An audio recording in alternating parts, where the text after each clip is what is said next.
तो अगला क्वेश्चन हमारे इस क्वेश्चन पेपर में ये है कि अगर हमारे पास कोई सीरीज है 1² + 2² + 3² अप टू n², मतलब कि जो सीरीज हमारी बस चलती जा रही है और तो वो हमेशा किसको कन्वर्ट करेगी, प्लस इन्फिनिटी को। ये चीज़ हमें प्रूव करनी है। जैसा कि हम जानते हैं कि अगर हम फर्स्ट एन नेचुरल नंबर्स के टर्म्स का स्क्वायर करके उसका सम निकाले तो उसका फार्मूला हमारे पास n × n+1 × 2n+1/6 इस रूप में दिया होता है। तो अगर हम इसमें n को इन्फिनिटी अप्रोच कर दे, मतलब ये n इन्फिनिटी को अप्रोच कर रहा है, ये n इन्फिनिटी को अप्रोच कर रहा है, तो ये n भी इन्फिनिटी को अप्रोच कर रहा है। तो इसका मतलब ये है कि हमारे पास ये आ जाएगा ∞/6, जो कि हमारा इन्फिनिटी ही बन जाएगा। तो जिस कारण जो हमारे जो फर्स्ट n नेचुरल नंबर के स्क्वायर का सम हमारा किसको अप्रोच कर जाएगा, इन्फिनिटी को, as n approaches to infinity. तो इसी कारण जो हमारी ये सीरीज़ है, ये सीरीज़ तो इससे भी लंबी है, मतलब कि इनफाइनाइट, मतलब कि ये बस चलती जाएगी। तो ये जो हमारी सीरीज़ है इसका कोई अंत नहीं है। तो इसका मतलब ये है कि ये किसको कन्वर्ट कर जाएगी, इन्फिनिटी को। तो इसका मतलब लिख लेंगे हम, जो कि ये एन, ये जो सीक्वेंस है डाइवर्ज कर जाएगा किसको, इन्फिनिटी को। तो therefore given series 1² + 2² + 3² so up to n² and so on diverges to infinity. ये प्रूव हो गया। वैसे ये क्वेश्चन तो वैसे आसान ही था, ये तो आप देख के ही समझ जाओगे।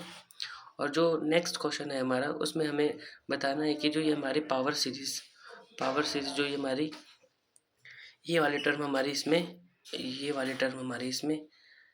an कह जाती है और ये xn। तो इसमें हमें सबसे पहले इसकी लिमिट निकालते हैं हम किससे, इससे पहले हमें थोड़े बहुत टेस्ट करने पड़ते हैं, जैसे कि ratio test, root test.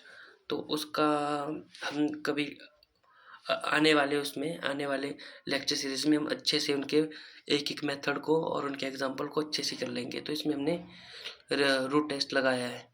Root test लगाने का मतलब ये है कि हमारे जो an है उसमें हमने 1/n से हमें उस पर 1/n लगाना है, जिस कारण जो ये हमारा n² है तो n² × 1/n आ जाएगा, जिस कारण हमारा इस n से ही n कट जाएगा तो हमारा सिर्फ n बचेगा। तो वही हमने यहाँ लिख लिया है कि तो 1/n इस पे लगाने से तो यहाँ पर हमारे पास सिर्फ n बच गया। तो हम जानते हैं कि 1 + 1/n⁴n